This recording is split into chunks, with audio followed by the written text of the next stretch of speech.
আল্লাহ তাবারাক ওয়া তাআলা কোরআনে বলছেন, কোরআনে একটা সূরার নাম আছে সূরাতুল কালাম। নুন ওয়াল কালামি আছে না, জানছেন আপনারা? 29 পারাতে আছে। ওই সূরাটাতে আল্লাহ তাবারাক ওয়া তাআলা একটা ধনী লোকের কথা বলেছেন। ধনী লোকের আল্লাহ তাআলা জিকির করেছেন। কি জিকির? আল্লাহ রাসূল বলেন, আল্লাহ তাবারাক ওয়া তাআলা কোরআনে বলেন, এক জামানাতে একটা ধনী মানুষ ছিল, এক জামানাতে একটা মালদার মানুষ ছিল। ভালো করে শুনবেন রে মুসলমান। আল্লাহ বলেন, দুনিয়ার মানুষ রে, এক জামানাতে এক টাইমে একটা ধনী মানুষ ছিল রে, একটা মালদার মানুষ ছিল। ওর জমির কমি ছিল না, ওর বাগানের কমি ছিল না রে। বাগান ছিল। কিসের বাগান ছিল? বাগান ছিল খাজুরের বাগান ছিল, লেচুর বাগান ছিল, আমের বাগান ছিল, বিভিন্ন রকমের ফলমূলের তার বাগান ছিল। এবার ফল যখন পাকত, দেখবেন তার জমা কইলা সকালবেলাতে, বিশ্বাস না হয়তো, ফল যখন পাকত 3 ভাগ করত ফলকে। কয় ভাগ ভাই? একটু কথা বলেন, কয় ভাগ করত ফলকে? 3 ভাগ। 3 ভাগ কি করত? আজকে আমাদের ফল পাকলে আমরা কয় ভাগ করব? শালা মিসকিন ফকির একটাও জানতে না পারবে, যেদিন সব কাম কাজে চলে যাবে সেদিনটা পড়বো ফল। হ্যাঁ, লাগছে ফ্রি সরকারি মাল সব দড়িয়ে দড়িয়ে চলে আসছে, আমরা এরকম কথা বলবো। কিন্তু লোকটা মালকে 3 ভাগ করত। 3 ভাগ কি করত? 1 ভাগ নিজের জন্য রাখত। এই যে আবার ফল লাগাইতে হবে, গাছে ফল আসবে, ওষুধ করতে হবে, দাওয়া দিতে হবে, পানি দিতে হবে, খাদ দিতে হবে, এই জন্য 1 ভাগ রাখত। আর 1 ভাগ যত ফকির মিসকিন তার বাগানে আসতো কিংবা বাড়িতে আসতো, 1 ভাগ মাল ফকির মিসকিনকে সে বন্টন করত। কয় ভাগ হলো? কয় ভাগ হলো? 2 ভাগ। 1 ভাগ কি করত? নিজের ছেলে মেয়ের জন্য রাখত। মালকে 3 ভাগ করত, বাগানের যত ফলমূল হইতো 3 ভাগ। 1 ভাগ নিজের জন্য, ছেলে মেয়ের জন্য, 1 ভাগ পানি দিবে, ওষুধ দিবে, আবার কিছু করবে খরচ খরচের জন্য, আর 1 ভাগ ফকির মিসকিনের জন্য রাখত। এবার লোকটা যখন দুনিয়া থেকে চলে গেল, যতদিন লোকটা বাঁচলো এরকমই সিস্টেম ছিল 3 ভাগ। এবারে যখন লোকটা দুনিয়া থেকে চলে গেল, ওর ছেলেরা তখন বাঁচলো। আপসের মধ্যে যখন ফল পাকবো হয়ে এসেছে, তখন একদিন ওরা আপসের মধ্যে গল্প করছে, সবটি ভাই মিলে, ওই বুড়াটার বেটারা মিলে। বলছে কি? বলছে, ভাই রে শোন, আমাদের বাপ খাপা লোক ছিলেন, ভালো মানুষ ছিল না, হ্যাঁ, ফ্রিতে মাল সবকে দিয়ে দিত, মাল বাড়িতে রাখতো না, সমস্ত মালকে বন্টন করে দিত। আমরা ওগুলা করতে পারবো না, আমাদের ছেলে মেয়ের পেট পিন্ডনা ছেড়ে নেই, আমরা কোনো ফকির মিসকিনকে বাঁটতে পারবো না বাপের মতন করে। তখন আর একটা ভাই কয়েছে যে, হ্যাঁ হে ভাই, আব্বা তো সব দিন দিয়ে থিয়ে আইলো, খাইলে দিলে ফকির মিসকিনকে, আর এখন যে একবারই বন্ধ করবি তো মানুষ কি কইবে? ওই তোর ভাগ গেল, তুই নিয়ে এলে তুই যেমন তে করগা, খুব দানি হয়েছে, তোর যেমন হবে তুই করগা, ওগুলো আমাদের দেখার নেই, আমরা করতে পারবো না। তো বলছি, কেমন করে পারবি? বলছে, শোন, আমাদের গাছে তো এমন ফল আসছে যে মনে হয় পাতাই বোঝা যায় না, শুধু ফলই ফল। তো এক কাজ করবো, দিনের বেলাতে যেতে গেলে তো সবারই যায় বাগানে লিয়ে সাধনা হয়ে আছে, অভ্যাসে আছে, তো দিনের বেলাতে যাব না, রাতের বেলাতে আমরা ফল পাড়তে যাব, আর সমস্ত ফলকে পেড়ে রাতের বেলাতে বাড়িতে নিয়ে আসবো, যাতে কোনো ফকির মিসকিন জানতে না পারে। আহা হা হা, দেখেন, বাপ করতেন 3 ভাগ, আর বেটারা ফকির মিসকিনকে জানতে দেবে না, রাতের বেলাতে পারতে যাবে। ঠিক এই কথা বলে তারা রাইতে বলছে, একটু শুইতে যায়, এখন কিছুক্ষণ পর যাব। ঠিক যখন রাত 10টা 11টা 12টা ধরনের ঘুম হয়েছে, এক ভাই আর এক ভাই বলছে, রে উঠ উঠ রে খ্যাপা, উঠ তাড়াতাড়ি করে উঠ, রে খ্যাপা উঠ তাড়াতাড়ি করে উঠ। বলছে, কি হয়েছে? আরে টাইম হয়ে গেছে, চল, সকাল না তো হয়ে যাবে, ফকির মিসকিন গ্রামের সব চলে যাবে বাগানে, চল বাগান ফল পাড়তে যাবি না? এক ভাই আর এক ভাইকে উঠিয়ে এবার বাগানের দিকে হাঁটতে লাগলো। বন্দরে আমার আল্লাহ রাব্বুল আলামিন কোরআনে বলেন, আরে দুনিয়ার মানুষ,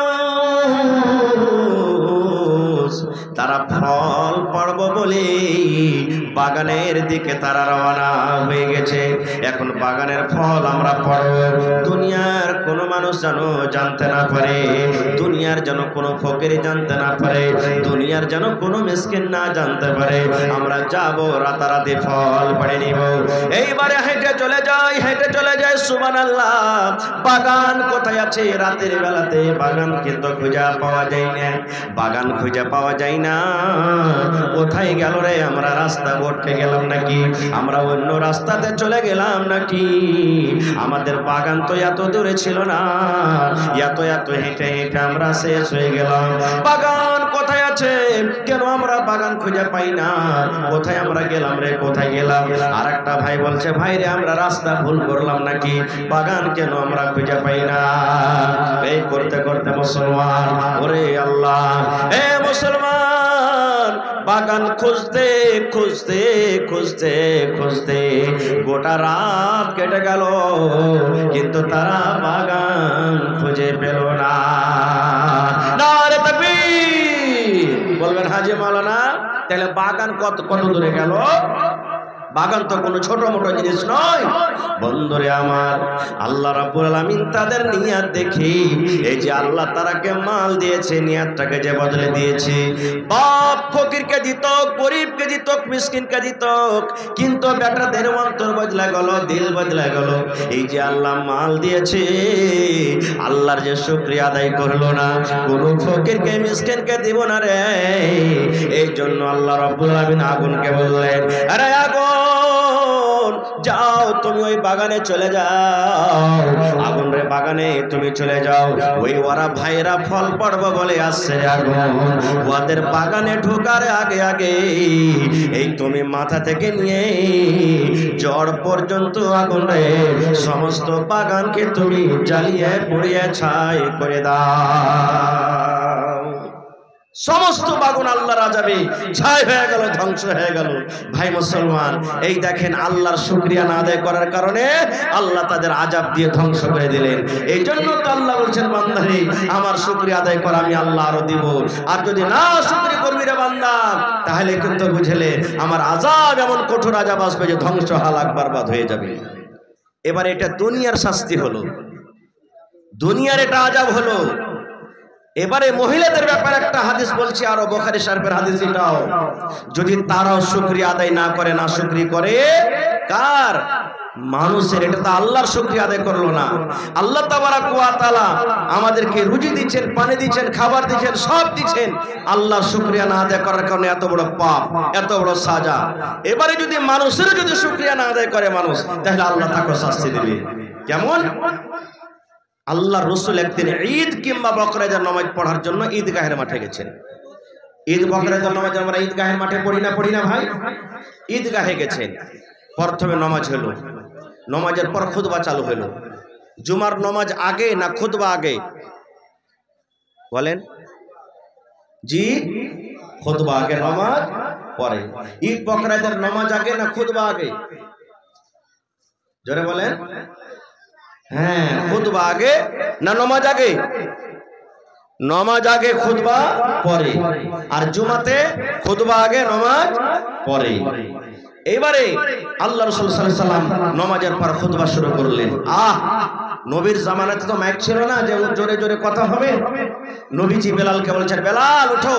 এই দেখেন আজকে মা খালাদের জন্য যেমন সুন্দর ব্যবস্থা করা হয়েছে, আল্লাহর নবীর জামানাতে মহিলারাও ঈদগাহে নামাজ পড়তো, তাদের ব্যবস্থা হইতো। যেমন পুরুষরা ঈদগাহে নামাজ পড়িতে আসবে, মহিলারাও ঈদগাহে নামাজ পড়িতে আসবে। আর আল্লাহর নবীর হাদিস আছে যে ও মহিলা, তোমরা ঈদগাহে নামাজ পড়িতে যাও, ঈদ বকরা ঈদের নামাজ ঈদগাহে পড়িতে যাও, কারণ ঈদগাহে তোমরা নামাজ পড়বে। নবী বলেছেন যদি কোনো মহিলার হাইজ মাসিক যদি হয়, ও তো নামাজ পড়িতে পাবে না। নবীজি বলছেন যে তুমিও যাও ঈদগাহের মাঠে, যখন নামাজের টাইম হবে, জামাত খাড়ো হবে, ওই টাইমখানে তুমি সাইডে হয়ে যাবে, আলাদা হয়ে যাবে। বাকি খুতবা শুনবে, ওয়াজ শুনবে, তাসবিহ তাহলিল জিকির আজকার তুমি করবে। তাহলে মহিলারাও ঈদগাহে নামাজ পড়িতে যেতেন আল্লাহ রাসূলের জামানাতে। এবার নবীজি বেলালকে বলছেন, বেলাল চলো মহিলাদের কাছে। কাতার চিরে চিরে, সব চিরে চিরে নবীজি মহিলাদের কাছে চলে গেলেন। এইবারে নবীজি ঈদগাহের মাঠে ওয়াজ শুরু করে দিলেন, ইয়া মাশারান নিসাই তাসাদ্দাকনা ফাইন্নী ইউরিতুকুন্না আকসারা লিন্নার। ওরে সুবহানাল্লাহ, আল্লাহর নবী ওয়াজ শুরু করে দিলেন, মহিলার দল, ও মহিলার দল, তোমরা দান করো, সাদকা করো, খায়রাত করো। কাকে বলছেন? নবীজি ঈদগাহের মাঠে বলছেন, ও মহিলারা তোমরা দান করো, ও নারীরা তোমরা দান করো, সাদকা করো, খায়রাত করো। কেননা আমি নবী আল্লাহ রাব্বুল আলামিন মেরাজের রাত্রে আমাকে সাত আকাশের পরে নিয়ে গেছিলেন। আল্লাহ আমাকে জান্নাত দেখালেন, জান্নাত ঘুরে ঘুরে ঘুরে ঘুরে দেখলাম। তারপরে আল্লাহ বললেন, নবী গো, একটু আপনার উম্মতের জন্য আমি জাহান্নাম তৈরি করেছি, পাপী গুনাহগার বান্দা বান্দীদের জন্য আমি জাহান্নাম তৈরি করেছি গো নবী, যাও যাও যাও, একটু আমার জাহান্নাম তুমি দেখে এসো। ওরে সুবহানাল্লাহ, দয়ার নবী বললেন, আমি জাহান্নামের ভিতরে নজর করলাম, জাহান্নামের ভিতরে আমি গেলাম। ওরে সুবহানাল্লাহ, আমি দেখলাম জাহান্নামের ভিতরে শুধু নারী আর নারী, মহিলা আর মহিলা। জাহান্নামের আগুনে শুধু মহিলারা জাহান্নামের ভিতরে পড়ছে, হাউমাউ করে চিৎকার করছে, আল্লাহ বাঁচাও, মা মরে গেলাম, মা মরে গেলাম, আল্লাহ তুমি বাঁচাও। জাহান্নামের ভিতরে শুধু মহিলারা দাউ দাউ করে জ্বলছে, বেশিরভাগ নারীরা কানে দেখলাম জাহান্নামের আগুনে পড়ছে। নবীজি বললেন, মহিলারে তোমরা দান করো, সাদকা করো। দান করতে গেলে হয়তো আল্লাহ তাবারাক ওয়া তাআলা তোমাদের গুনাহকে মাফ করে তোমরা আল্লাহ জান্নাতে করে দেবে। যেমনই কথাটা বলা যে আমি মহিলাদেরকে জাহান্নামের আগুনে দেখলাম।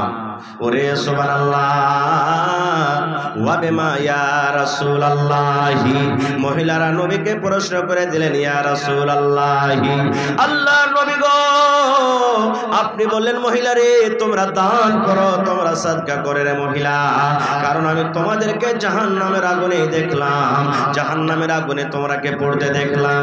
তবে নবী গো, একটু দয়া করে বলেন গো নবীজি, মহিলারা কোন এমন পাপ করে, নারীরা কোন এমন গুনাহ করে, মহিলারা কোন এমন পাপ করে, সেই পাপের কারণে আপনি মহিলাদেরকে জাহান্নামের আগুনে দেখেছেন? নবীজি, মহিলারা কোন এমন পাপ করে, গুনাহ করে, যে গুনার কারণে আপনি জাহান্নামের আগুনে দেখেছেন? এ আমার মায়েরা, খালারা শুনেন, আল্লাহর নবী বললেন, মহিলারে মাত্র দুটা গুনার কারণে আমি তোমাদেরকে জাহান্নামের আগুনে দেখেছি, মাত্র দুটা পাপের কারণে জাহান্নামের আগুনে দেখেছি। তোমরা বেশি বেশি করে দুটা করে ভুল করো, তোমাদের দ্বারাতে বেশি বেশি দুটা গুনাহ হয়ে যায়, তোমাদের দ্বারাতে বেশি বেশি গুনাহ হয়ে যায়। এই গুনার কারণে আমি তোমাদেরকে জাহান্নামের আগুনে দেখলাম রে মহিলা। এই জন্য তোমরা পাপগুলো ছেড়ে দাও আর তোমরা দান করো।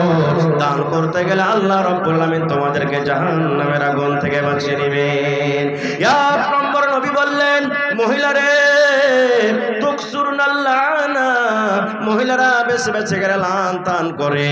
দুই নম্বর গুনাহ নবী বললেন, ওয়া তাকফুরুনাল আশীর, মহিলারা নিজের স্বামীর মালের নাশকরি করে। এক নম্বর গুনাহ লানতান। লানতান কি জানেন? আমার কোনো মা, খালা, দাদি, নানি সন্ধ্যা লাগতে যাইছে, ছেলেরাকে বলছে, হদলা রে এ বানি ইসরাইল, আরে কোয়েল মে কুণ্ঠে গেল, হায় রে আল্লাহ রে, ওর বাপ যে কুণ্ঠে যায় থেকে গেল, ওই খালে ভরা খালে সুতা, কখন বাজার যাবে, কখন তাই তরকারি আনবে, সূর্য যে ডুবতে যেছে, যা তো ডেকে তো তাড়াতাড়ি করে। ছেলেটা যদি বলে আমি যাবো না, আমি শুনবো না, এরকম ওরকম যদি বাহানা করে, মা খালারা কি বলবেন? দাঁত গালাকে কড়মড় করবে আর মনে হয় চাপিয়ে চাপিয়ে খাইবে আর গাইল দিবে, রে মর বেটা মর, তুমি মরে যা, তোকে কবরে ভরবে, একটা কথা তুই শুনিস না। এই দেখেন এ মায়েরা, এরকম বদদুয়া দিয়ে না, খবরদার।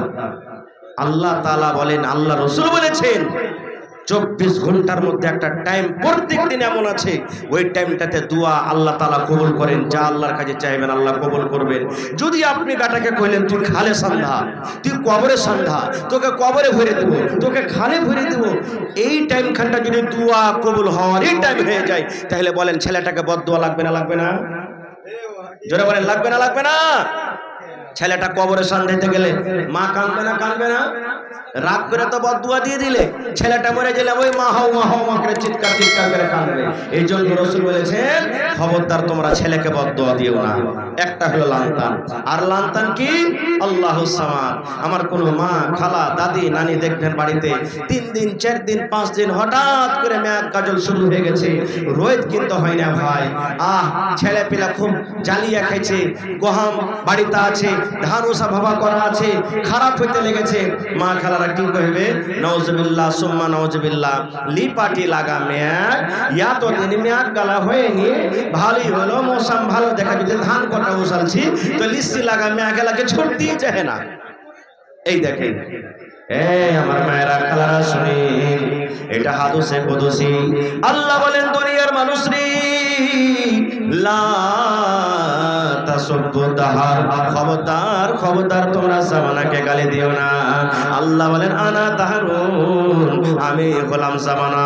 আল্লাহ বলেন বান্দারে তুমি বাগানের ভিতরে চলে গেছো, আম পেকাচ্ছে লাল হয়ে আম পেকাচ্ছে রে বান্দা, তোমার মনে হয় এই আম বোঝানি এখন পড়ে যাবে, এখন আম ঝরে যাবে, কিন্তু আল্লাহ বলেন বান্দারে আমি আল্লাহ রব্বুল আলামিন যতক্ষণ আদেশ না করব ওই গাছ থেকে আম কিন্তু ঝরতে পারে না, পাতা এখানটা হিলতে পারে না, গাছ থেকে পাতা এখানটা পড়তে পারে না। আল্লাহ বলেন আমার বিনা আদেশে হাওয়া চলে না, আমার বিনা আদেশে গরম হয় না, আমার বিনা আদেশে মেঘ হয় না, আমার বিনা আদেশে ঠান্ডা হয় না। আল্লাহ বলেন বান্দারে যদি তোমরা মেঘকে গালি দাও আমাকে গালি দাও হলো, তোমরা যদি রোদকে গালি দাও আমাকে গালি দাও হলো, তোমরা যদি পানিকে গালি দাও আমাকে গালি দাও হলো। এই জন্য আল্লাহ বলেন বান্দা খবরদার খবরদার তোমরা জামানাকে গালি দিও না। 1 নম্বর গুনাহ মা খালারা এটা করে।